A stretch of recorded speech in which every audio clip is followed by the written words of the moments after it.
ভেজাল দিছেন, বিকেলে মাফ চান, এরপরের দিন আবার ভেজাল দেন, আবার মাফ চান, তারপরের দিন বাজারে আবার ভেজাল দেন, তারপরে মাফ চান। এরকম করলে মুত্তাকি হওয়া যাবে নাকি?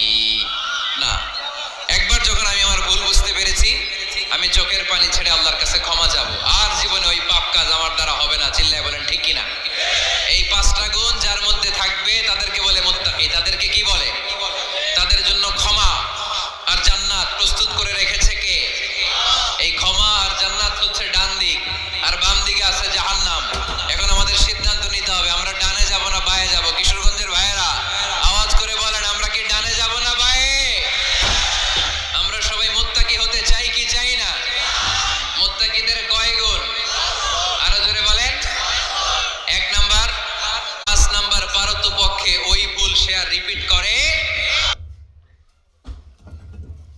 মদিনার সাহাবীদের মধ্যে সবচেয়ে গরীব সাহাবী ছিলেন সাইয়েদনা বেলাল রাদিয়াল্লাহু তাআলা আনহু। নিজের লজ্জাস্থান ঢাকার কাপড়টা ছাড়া তার কাছে দ্বিতীয় কোনো কাপড় ছিল না।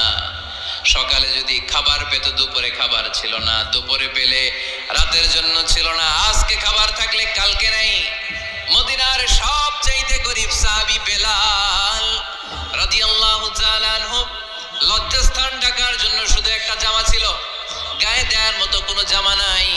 এই সাহাবীর মতো গরীব কোন সাহাবী মদিনার জমিনে নাই। এই বেলাল রাদিয়াল্লাহু